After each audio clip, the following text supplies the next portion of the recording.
Think of the ideal suburban life, and there's a good chance a golden-coated dog is bounding through the yard.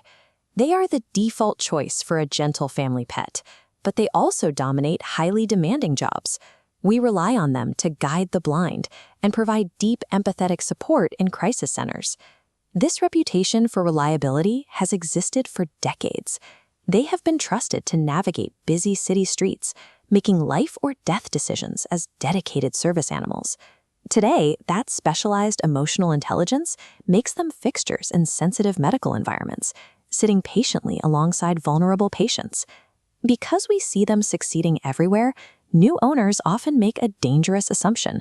They assume a Labrador Retriever arrives calm, well-mannered, and perfectly behaved straight out of the box. Talk to any animal shelter or dog trainer, and you'll hear a different reality. They frequently encounter Labradors that are dangerously overweight or frantically tearing the stuffing out of living room furniture. Maintaining that calm, compliant temperament requires the active management of a highly charged set of working dog instincts.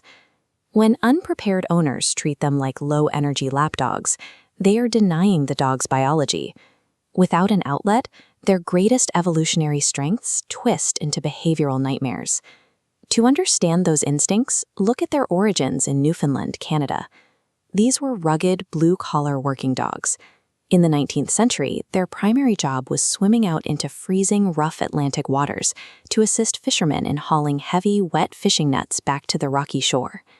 This gauge shows how that history translates to their modern physical reality.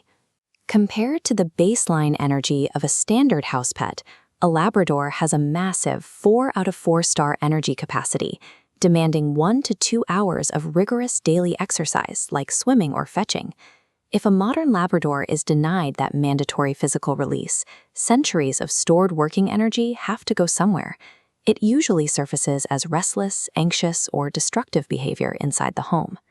While Canada forged their physical endurance, their psychological refinement happened later. The breed was imported to the UK, where hunters adapted them to fetch fallen game. Breeders specifically selected for dogs that combined a strong athletic physical structure with a highly trainable, compliant temperament. They also developed what is known as a soft mouth. This is a genetic predisposition to carry items with extreme gentleness, ensuring they didn't damage the birds they were retrieving. That deep-seated retrieving instinct gives them a 5-star trainability rating. They have a desperate eagerness to work collaboratively with humans rather than independently. Their intense intelligence makes them incredibly easy to teach, but it also means they require constant mental stimulation and early socialization to prevent severe boredom. A Labrador's intense motivation to please carries heavy consequences for its health. They are extremely food-motivated, which makes them one of the most responsive breeds on Earth to positive reinforcement training. The tipping scale shows a direct trade-off. When owners overfeed them or use treats to replace exercise, that high food motivation drives the breed's primary health crisis, obesity. Their high sociability creates another common trap. Because they are deeply loyal to humans, leaving them alone or ignoring them for long periods often causes them to act out. From destructive chewing to weight gain, almost every negative behavior associated with a Labrador is simply a mismanaged application of their best evolutionary traits. When you break down the actual day-to-day commitment, their physical maintenance is surprisingly low effort. Their short, dense double coat only requires occasional brushing and bathing. But that low grooming requirement is offset by high temperamental maintenance. They need constant daily interaction, vigorous activity, and firm boundary setting. This radar chart maps those contrasting factors. With low grooming needs, moderate to high physical effort, and massive attention requirements, the Labrador yields an objective ownership difficulty rating of 3 out of 5. They do face common joint concerns, like hip dysplasia, which is a condition where the hip joint doesn't fit together perfectly. However, a well-managed and exercised Labrador will live a remarkably healthy 10 to 14 years. A 3 out of 5 difficulty rating makes them accessible to beginners who are willing to shift their daily lifestyle to accommodate the dog's needs. If you are looking for a very low-energy pet, or if you are rarely home, you should actively avoid this breed.